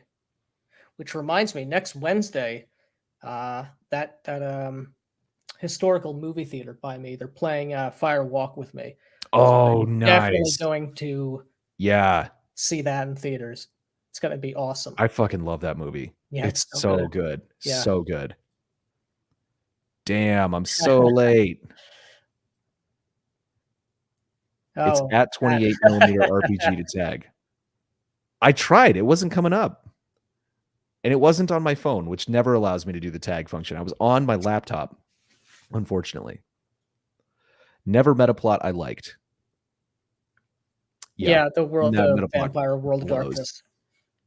I think it's never a meta. There's never been a meta plot. Not just World of Darkness, but like across meta plots as such. Yeah. Very true. I'm looking at Dark Eye for more setting. That's fair. I don't know anything about it. It may be a really well thought out. I would imagine. I mean, you would hope that it would be a detailed, interesting, engaging setting. So, not opposed to that. Yeah. North of the Rockies says, didn't realize Modiphius lost the license. Just bought the Conan mega bundle on drive-thru for $30. Yeah. Now you know why there's a mega bundle. Yeah. I should actually do that tonight as well. Enneagrams are before the Bible. Didn't know that. Did not know that. Astrology. I am not a fan of astrology. How many dumb fucking dates I went on in New York City having to listen to these dumb broads talk about astrology. Oh my God. I straight up told one of them one time, I was like, I think that astrology is like racism. And they're like, what? It's predetermined. And I was like, yeah, like, you know, like you're talking about like these predetermined characteristics about people I have no control over. That's the same thing as like racism. She's like, well, I don't think it's racist. And I was like, well, I do. And then I left. I couldn't I will not date a racist.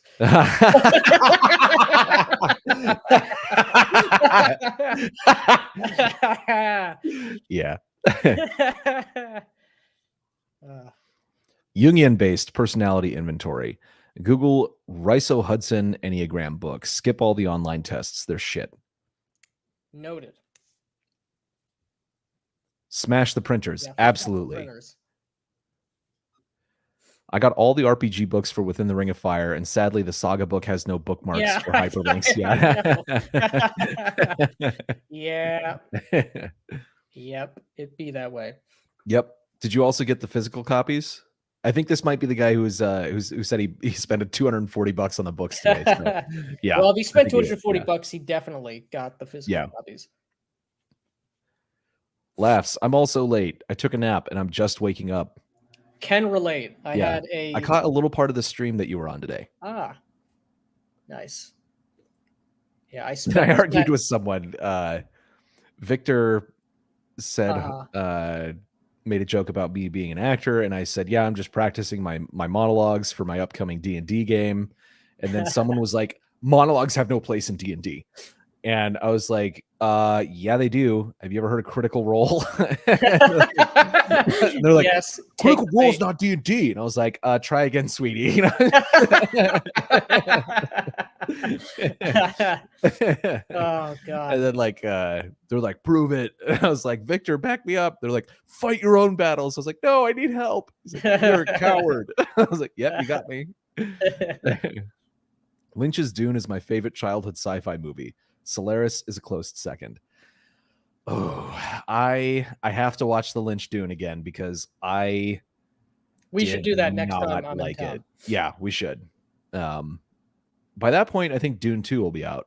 Dune Part 2. It should be. Isn't it coming out this Villeneuve? summer? Yeah, no, I think it's probably fall. Okay.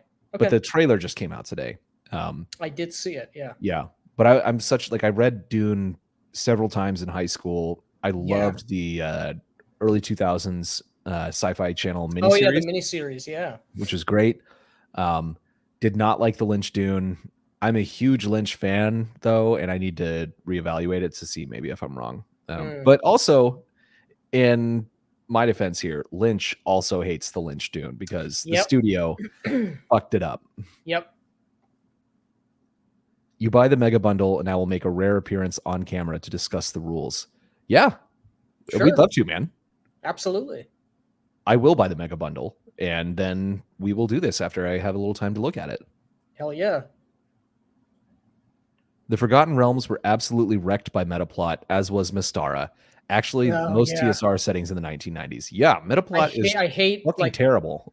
This guy was alive in 1358, but they were dead, and like, shut the fuck up. Yeah. Shut up. I don't care. Like, you're just ruining everything. Yeah. The new Conan comic book looks good. At least the free issue 0, which is the only thing out at this point. I did not know there was a new Conan comic book. Very cool. I will not date a racist. Now let's talk about the greatest works of Murakyu. For those of you who don't know who Murakyu is, he was for a long time an anarcho-capitalist who was like a very racist Weird Al who made parody songs. So that's a deep cut. At Pundit agreed. Original box of Forgotten Realms was pretty cool. Then the novel Avalanche began, and it got worse and worse. Yeah, you know, it's funny. Like I've seen the art for the old second edition Forgotten Realms, and it's much more evocative, and it is no doubt the case that Forgotten Realms must have been better earlier on. But I've watched a couple. I don't know. I don't remember what the name of the channel is called, if it's his own name or not. But like Ed Greenwood has come up on my feed. Like some Zoomer is asking him questions about the Forgotten Realms, and the answers are all such shit. They're like such a surface level, like no like creative bankruptcy, like oatmeal think into these these questions, which should be, you're the guy who made it. You've been thinking about this shit for decades, and that's the best you can come up with. Yeah, it's so boring. It's so bland. So if the creator is hawking this like drivel, I question whether or not the world was ever that good. Black Lodge, I'm developing a TTRPG and wanted y'all to run across my passions idea. Do you all have a Discord, or should I just make a video? We do not have a Discord. You should definitely make a video. Yes. But we don't want a Discord because it's like being on Slack voluntarily. Yeah. I hate getting notifications. Yeah. It's just misery. Yeah. Definitely make a video. Be very, but definitely do make a video. Very interesting. Yeah, really, we like that. Really want to dialogue with people on their game ideas, their mechanics ideas, setting ideas, and any sort of creative idea. Honestly, even if you're like an author, you're making, like, you're just writing short stories or novels, like, by all means, like, tell us about it. You know, we like good shit. Yeah.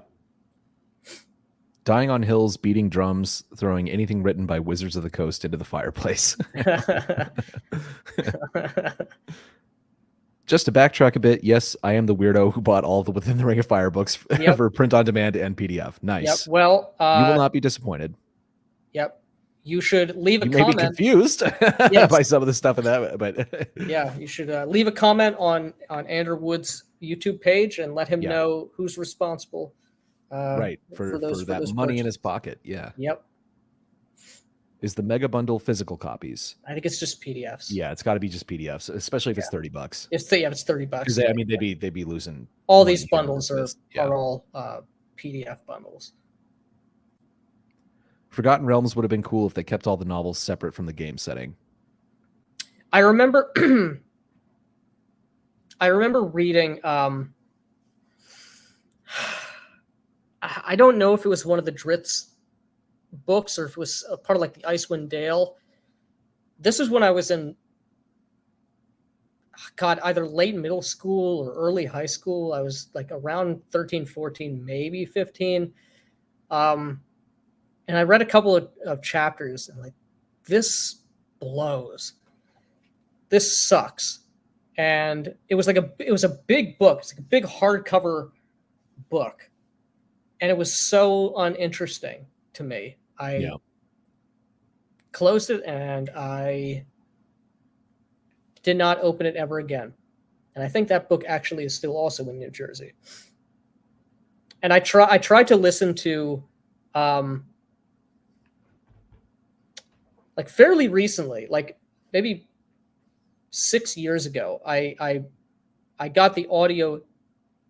Right, that must have been the Icewind Dale series or whatever, or trilogy or whatever the hell it is. But I tried listening to the audiobook for whatever the first Dritz book is, because Dritz, less so now. I don't even know if that many people, like newer people post Critical Role, even know as much who Dritz is, but hugely a meme for a very long time. And I thought to myself at the time, like, is this character actually trash as he was conceptualized? Obviously, the character has been made trash, whether or not the character was interesting. And the book was also terrible. I didn't like it at all. 0 out of 10. 0 out of 10. Would not recommend. Yeah. Yeah. So it's just bad.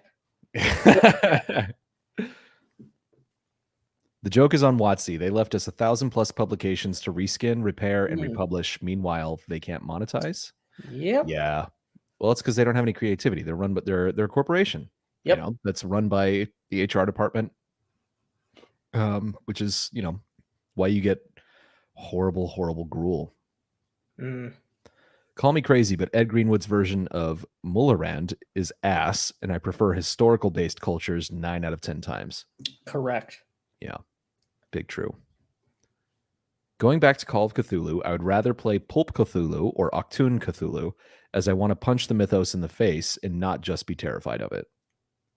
I can understand that. Yeah, I've never actually played Call of Cthulhu, and I kind of get it. It's like, okay, yeah, I saw it. I see the thing. I'm insane now. Like, I'm so scared. I'm not sure it appeals to me. So yeah, I definitely, there's an appeal to me for both ends of the spectrum. I would love to dive into like 1920s straight Call of Cthulhu horror, but definitely would like to do something where you're fighting back. And for that, I've never played it, but I'm aware of what the premise is. Delta Green. I really like the idea of you being like a paramilitary task force. Yeah.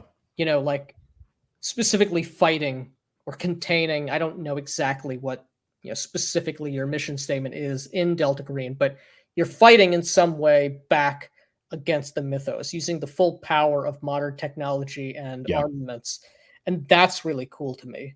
That I would much rather play, at least that premise, than like Pulp Cthulhu. Although Octoon Cthulhu, World War, Lovecraft in World War II, I'm all about that. Yeah.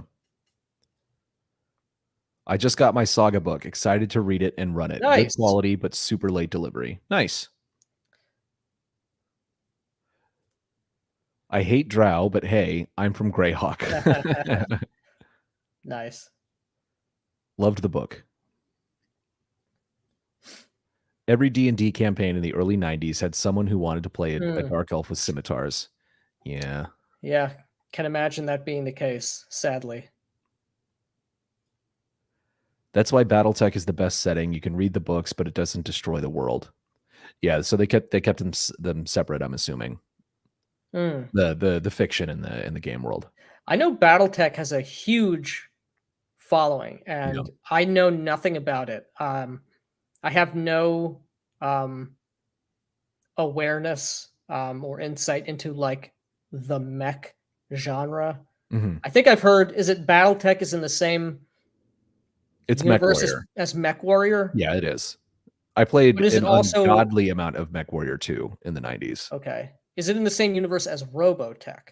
No, those are different. Okay, so those are two different Robotech things. was an anime. Yes. I haven't watched it, but I've heard the name. Yeah. I didn't know that. And I think but they're very different. Does Artel Saurian Games own BattleTech or Robotech? I think Robotech. I don't think they make BattleTech. I could be wrong on that though. Yeah, I don't know anything about Mech Warriors as a genre, other than that it exists. Yeah, it's I liked Mech Warrior 2 a lot when I played it, but just never got back into it. Pulp Cthulhu is a great game. Thumbs up emoji. I loathe Slack. There's just nothing worse. It's like being pinged by people all the time. Ugh.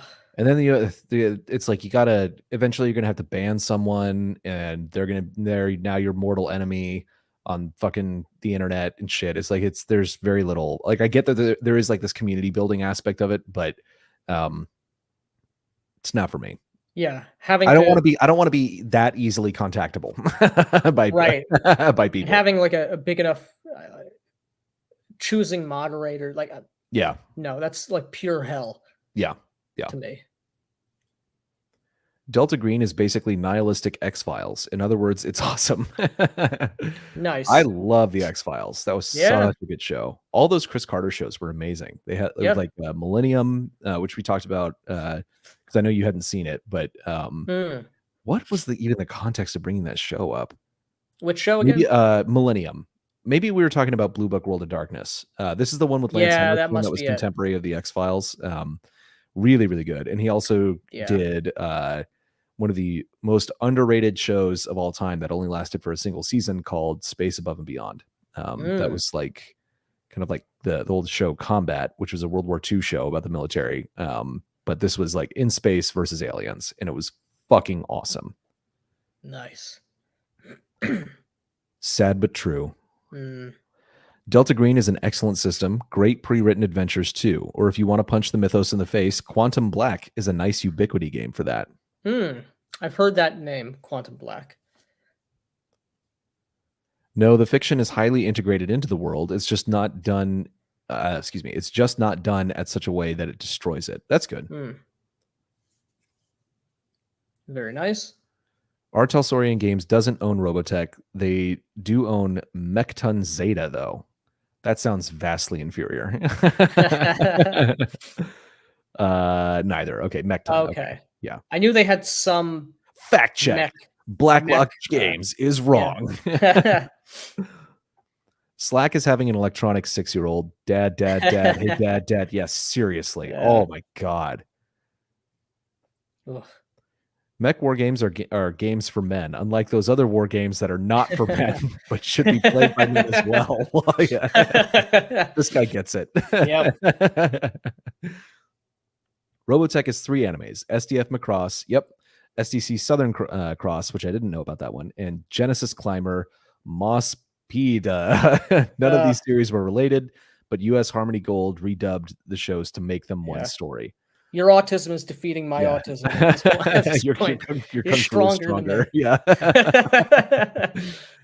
That is funny that they made it all one show, though. It's like when Pokemon came to the United States, like they didn't translate like any of it. Like it's all just new scripts written by the Americans.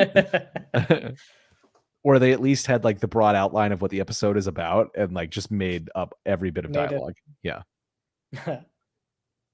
Which, I mean, given the subject matter, like how fucking hard could it be? Yeah.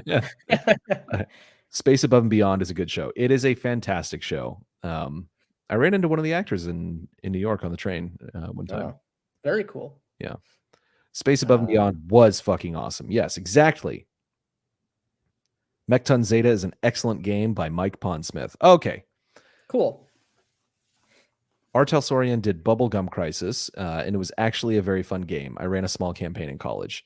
And Bubblegum Crisis, that's also an anime, right? Anime, I've heard that name before. I saw it many times in the specialty section of Hollywood Video and Blockbuster Video back in the 90s, which was Loud Train, which is where all the anime was. But I never rented that one. I just rented Akira and Ghost in the Shell over and over and over again. Oh my god, we caught up with the chat. Yeah. Well, I love Ghost in the Shell. The anime, the movie in particular is like, it's one of my favorite movies of all time. The sequel, Innocence, not so much. There's some really cool stuff in the animation in it, but just such a different vibe. And then each medium and each like show that they've done in that universe is very different than each of the others. Like because they're not all connected. The TV show is not connected to the movie. The movie is not connected to the manga. Like it's all like same source material, but interpreted very differently. Yeah. Innocence is the show, right? Innocence is the sequel movie, Ghost in the Shell 2 Innocence, which is it's continuation of that first storyline from the movie. Oh, interesting. Ghost in the Shell show, where do you go from there? Is like there's like Standalone Complex and like I think it's Standalone Complex Second Gig or something like that. I remember there being a show which I never watched, and I never watched. I've only seen Ghost in the Shell. You've seen the best thing that has ever come out of that. My anime lore is very, very minimal. Well, that's very good. You've saved yourself from tremendous brain damage. Yeah. U.S. Harmony Gold had to make it one show for syndication reasons. Yep. Macross did not have enough episodes to syndicate the show for US TV, so USHG had to license 2 other shows from the same JP studio. Interesting. Ninja Scroll, Akira, Ghost in the Shell, the trifecta for a high school kid just discovering anime. Of course, Ninja Scroll is fucking awesome. Super weird. That's also a great that is a great anime to draw inspiration for a number of different aspects of the game Exalted. You've talked a lot about Exalted. Yeah. It's a great way to get inspiration for demons in Exalted. For the hyper-violent, it can be a hyper-violent style if you want. Some very crazy. There's a lot there, and it's a very, very good movie. Ghost in the Shell movie was the bomb. Fuck yeah, it was. Very true. Yeah. I haven't seen it in theaters, which is unfortunate. I think it showed in Brooklyn a couple times and I missed it. I also missed Akira. I had tickets to that and I missed it. But they also have done this like horrible crime, and I'm not even talking about them remaking it live action. They went back and remastered the original and added a bunch of like CGI computer animation into it, and like completely changed some of the visuals on stuff. And it was like, you just raped this movie, basically. Don't they remember what happened in the mid-90s with Star Wars? Yeah, like I was like, what is wrong with you people? Damn. Robotech was my show when I was a kid in the 80s. I even had a Robotech birthday party. Nice. I had the American response to Robotech in the 90s, which was Exo Squad, which I believe is still, you can probably watch it on YouTube or Hulu or something, but a great American cartoon that was meant to be kind of a competitor to Robotech or a way to sell toys. That was very successful. I had several of them. Super good show, though. I mean, it's like people die. It deals with like xenophobia, slavery, genocide, like it was a children's show. Like it was like genetic Clearly. engineering. Yeah, it was Nice. really, really fucking good. Pokemon, as I understand it, was just a bit too risque for socially conservative Americans. I mean, there is full on nudity in the manga, and I want to say there are actual deaths too, like the animals killing each other. Yeah, I mean, the Japan just has very, very different standards of what's culturally acceptable in Yeah. cartoons, and that's why a whole lot of anime could not be shown on American television. Mm, Too much blood and tits. damn. Yep. Mike Pondsmith is the leader of my local white nationalist group. Lol, What? according to some pink-haired man wearing Oh. one of those ballerina skirts on YouTube. Oh, Yep. that's right though, because they were criticizing They were Cyberpunk criticizing him. 2077 as being like racist and culturally appropriating things, and then it's like, the guy who wrote this is a Is black black. dude Yeah. who like it's like, you fucking lunatics. Idiots. You Yeah. fucking lunatics. Ghost in the Shell standalone complex is an amazing show that was way ahead of its time and touched on social media manipulation, propaganda, AI, and other modern stuff. I Mm. remember I watched a couple of episodes, not a couple, it was more than a couple. I probably got like 10 episodes into the first season because I got into the Laughing Man thing a little bit. I liked it. I like the tone of the movie a lot more, but it's yeah, I remember it being pretty good. It's a great world. I love. And the thing is, people describe it as cyberpunk. It's not cyberpunk to me, and I don't remember, like, I don't know. It doesn't feel like a punk genre to me. Mm. There are 2 Ghost in the Shell series on Netflix, in addition to standalone Complex 1 and 2. Highly recommend. Yeah. Within the last couple of years, I know they did a new version, and the major looked very different. That's also one thing where, like, there was all this backlash about Scarlett Johansson Oh getting yeah. cast as Major Motoko Kusanagi in the live action version, which was stupid to begin with because who gives a fuck?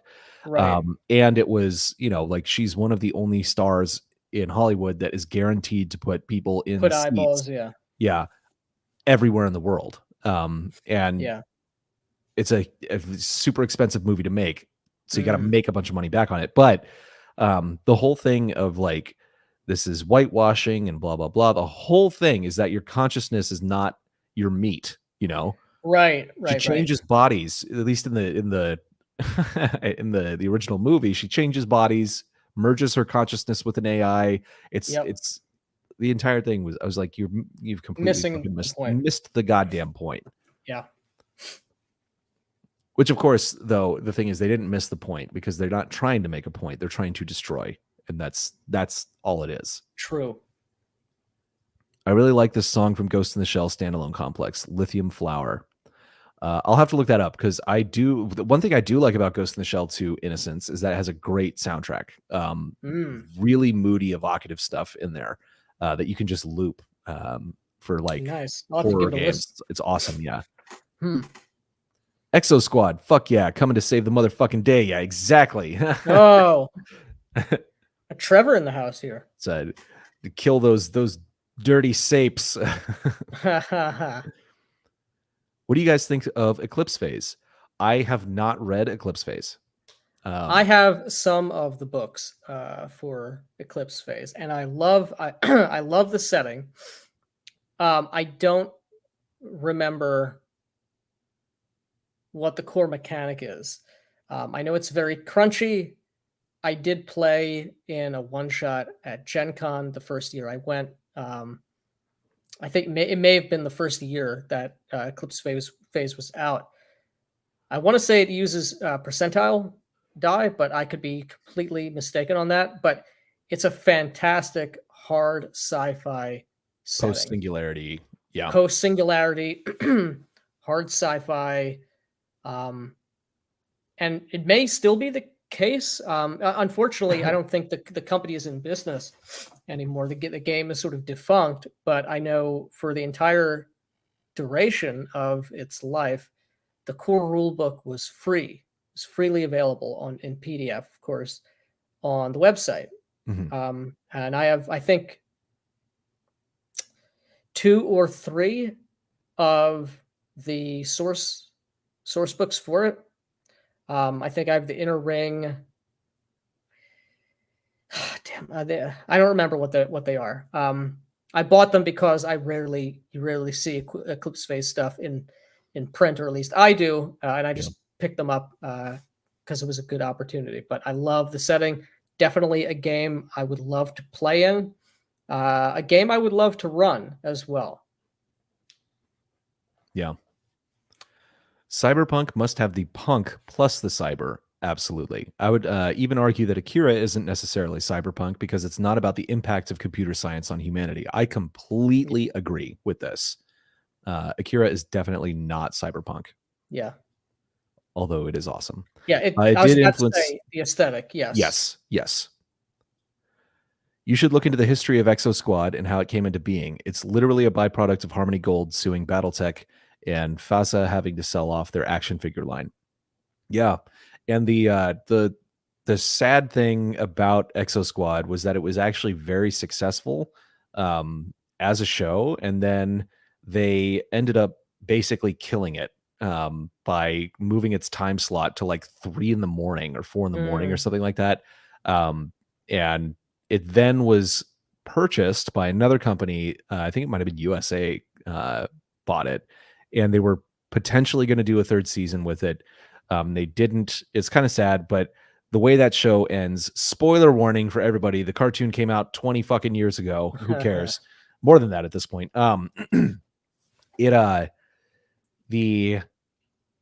It ends basically with aliens invading.